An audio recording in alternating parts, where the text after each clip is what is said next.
Perhaps you've noticed over these past 2 pandemic years that the shadow of death and grief has touched many of us. I saw a billboard for a local funeral home. It read, "Good grief comes with instructions. Pre-plan." Well, that hit home. My friend Gary Mayhew had taken my advice and written an 11-page document titled "Upon My Death." What a gift that turned out to be. Tall and skinny, witty and kind, Gary was a man of math and music. He taught advanced mathematics to gifted high school students. And as a guitarist, he could play almost anything from Bach to folk. I loved that he could play and sing humorous Tom Lahr's song, "Poisoning Pigeons in the Park," by heart. He was a confirmed bachelor and creature of habit. He had his routines. Monday and Thursdays was strategy gaming night with the boys. Wednesday night was guitar group.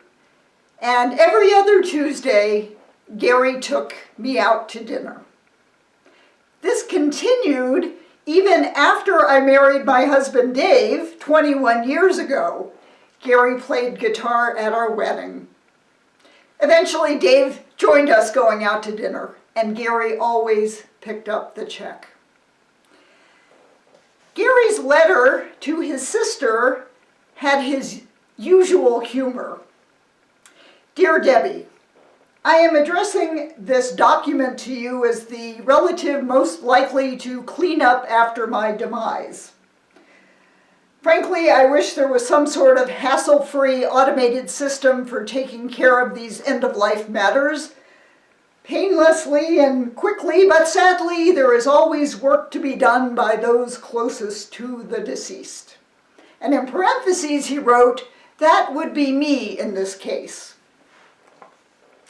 Gary had been a smoker, which led to chronic obstructive pulmonary disease, or COPD. For more than 5 years, he was tethered to an oxygen tank or a concentrator. Eventually, just walking a few steps exhausted him. He went on home hospice care for 3 months. During that time, Dave and I brought dinner to Gary's house every Tuesday night. This particular Tuesday, I called him at 11 in the morning to discuss what we would have for dinner. Green chili cheeseburgers, an excellent selection. I called back at 4 to confirm what kind of cheese he wanted on his burger. No answer. I had a key to Gary's house, and usually when we were expected, the door was unlocked. Not this time. The lights were all out. Gary wasn't sitting in his usual chair in the dining area. I followed the oxygen tube into the bedroom, turned on the lights. Not there.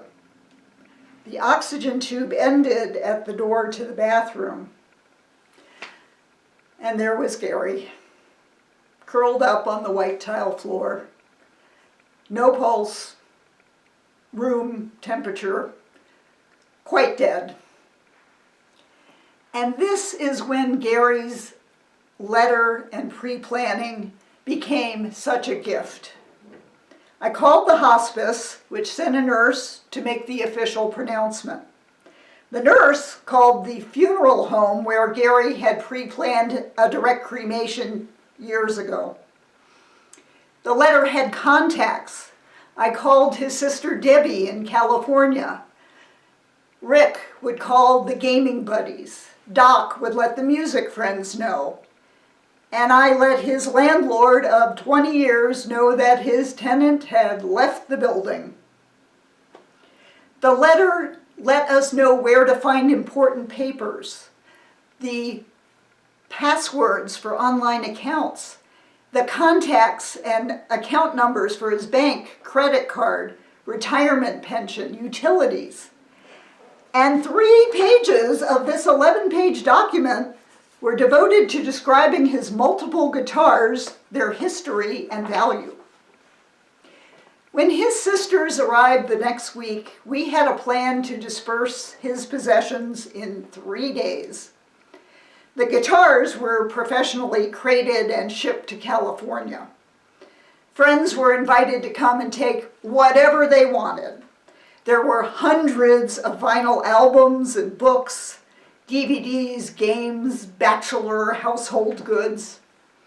Most of the albums we donated to Goodwill. They filled the cargo area of my Subaru Outback. A service called Junk King cleared away what was left. 3 men, 45 minutes, clean house. Poof. Gary wrote also in his letter, "I request that I receive no funeral, but I think Gail will insist on organizing a memorial service." I'm ambivalent about that, but being dead, there isn't much I can do about it. Well, of course, we held a memorial service for Gary outdoors in a park. No pigeons were poisoned. Then a party at my house. Gary's life was worth celebrating, and yours is too. Who will need to be called upon your death? You might want to start writing. One of the items that I saved from Gary's house was this Tom Lehrer songbook from 1954. It includes the song, "Be Prepared." Yes, the Boy Scouts marching song, "Be Prepared." Be prepared. Because Gary's upon my death letter and pre-planning were incredible gifts. Good grief comes with instructions.